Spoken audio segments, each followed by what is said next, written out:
रीना का बचपन किराए के घरों में बीता।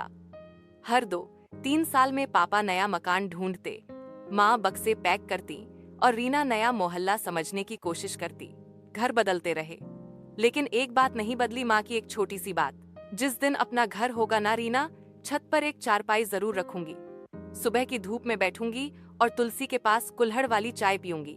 हर बार रीना हौस देती थी, माँ अब कौन चारपाई पर बैठता है। माँ मुस्कुरा देती थी, लेकिन उनकी आंखों में वो सपना छुपा होता जिसे शब्दों से ज्यादा दिल समझता है। समय गुजरता गया, रीना बड़ी हुई, पढ़ाई की और एक मल्टीनेशनल कंपनी में अच्छी नौकरी पा गई।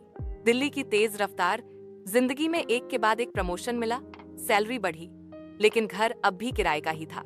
रीना ने कभी महसूस नहीं किया कि माँ की वो चारपाई वाली बात अब भी उनके मन में जिंदा है। माँ कुछ नहीं कहती, लेकिन हर बार नया किराए का घर देखते वक्त उनकी आंखें दरवाजों से ज्यादा छतें देखती थीं। फिर एक दिन ऑफिस से लौटते वक्त रीना ने शहर के बाहर एक शांत सी जगह देखी। भीड़ नहीं थी, शोर नहीं था, बस खुली हवा और हरियाली। वहां एक छोटा सा प्लॉट बिक रहा था। न जाने क्यों रीना का दिल कह बैठा, यही जगह है। घर बनवाने का फैसला अचानक था, लेकिन दिल से था। रीना ने बैंक से लोन लिया, ईएमआई शुरू की और डिजाइनर से बात करके एक छोटा खूबसूरत घर तैयार करवाने लगी। प्लान सिंपल था, एक छोटा आंगन, 2 कमरे और ऊपर एक छत जहां माँ की चारपाई रखी जा सके। 3 महीने लगे, काम पूरा हुआ। रीना ने माँ पापा को अपने नए घर के लिए चलने को कहा।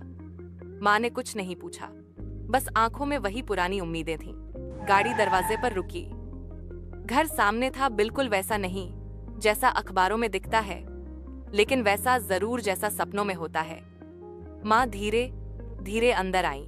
आंगन में तुलसी का पौधा रखा था। दीवारें अभी नई थीं, लेकिन उनमें अपनापन घुल चुका था। फिर रीना उन्हें छत पर ले गई। छत पर एक नई चारपाई रखी थी। हल्की धूप थी, ठंडी हवा चल रही थी। चारपाई के पास ही एक कुल्हड़ और चाय का थर्मस रखा था। माँ चुपचाप जाकर बैठ गईं। कुछ देर बाद उन्होंने आंखें बंद की और सिर्फ इतना कहा, अब सुकून है बेटा। रीना कुछ नहीं बोली, बस माँ को देखती रही। उसने वही पल कैमरे में कैद किया और दिल में भी। उसी रात रीना ने इंस्टाग्राम पर एक पोस्ट डाली। ये सिर्फ एक घर नहीं था, ये माँ की चारपाई का सपना था। कभी कभी सबसे छोटे सपने सबसे गहरी नींद लाते हैं।